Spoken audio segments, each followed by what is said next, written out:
मैं तो जितने नेता पुराने हुए हैं और अभी वर्तमान में, तो उनमें सबसे छोटा हूं। बताओ छोटा हूं या नहीं हूं? वो मुझे कुछ भी कहते रहे, किसी भी शब्दों का प्रयोग करते, मैं तो अपने मुंह से किसी को कुछ नहीं कहता। क्यों नहीं कहता आप जानते हैं? मैं बोलना नहीं जानता क्या? ऐसा नहीं कि मैं बोलना नहीं जानता, ऐसा नहीं कि मैं जवाब नहीं दे सकता, लेकिन इसलिए नहीं देता हूं कि लोग हंसेंगे कि ये लोग आपस में लड़ रहे हैं। जिनको दुश्मन से लड़ना चाहिए ये आपस में लड़ रहे हैं, ये एक दूसरे पे छिटा कर। मैं तो इसलिए सबकी बातें सुन लेता हूं, कोई कुछ बात कह देता है, कोई कुछ बात कह देता है।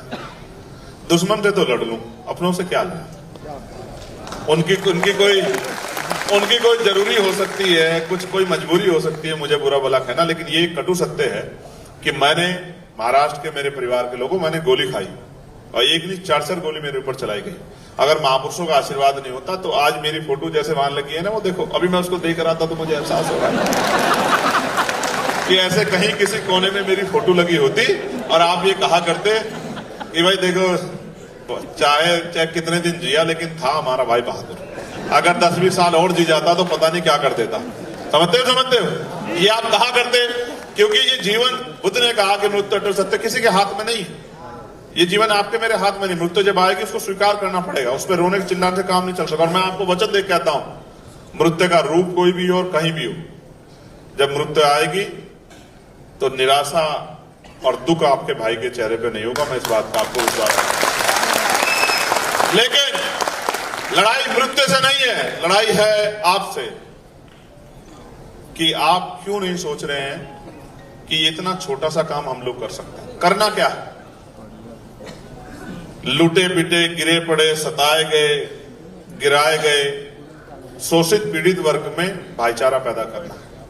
इतना तो हम बोलना इतना पढ़ के इतना बोलना समझाना जान ही गए हैं कि एक आदमी को हर एक दिन बैठ के 15-20 मिनट में सच्चाई के, झूठ पे नहीं, सच्चाई के रास्ते पे ला सकता है, सच्ची बात समझा सकता है। समझा सकता है? बताओ, समझा सकता है? समझा सकता है? एक आदमी को रोज तैयार करे और उससे कहे कि एक आदमी को तैयार करो, मैं लिख के देता हूं अगले 1 साल में घर घर में महाराष्ट्र में मूवमेंट होगी, आप मुझसे लिखवा लो। और मूवमेंट ऐसी नहीं होगी जो बिखरी हुई हो कि 2 इधर को चल रहे हैं, 2 इधर को चल रहे हैं, 2 इधर को चल, ऐसी मूवमेंट होगी जो कंसोलिडेट होगी, एकजुट होगी। और जब तक हमारी मूवमेंट एकजुट नहीं होगी तब तक शक्ति का निर्माण नहीं हो सकता। आप जिस भी तरह का परिवर्तन चाहते हैं, सामाजिक आधार पे, धार्मिक आधार पे, क्षेत्रीय आधार पे, रोजगार के आधार पे, जिस भी तरह की पॉलिसी चाहते हैं वो शक्ति से बनेगी। और लोकतांत्रिक व्यवस्था में शक्ति सत्ता में है, जब तक आप सत्ता में नहीं होंगे कोई परिवर्तन नहीं हो सकता।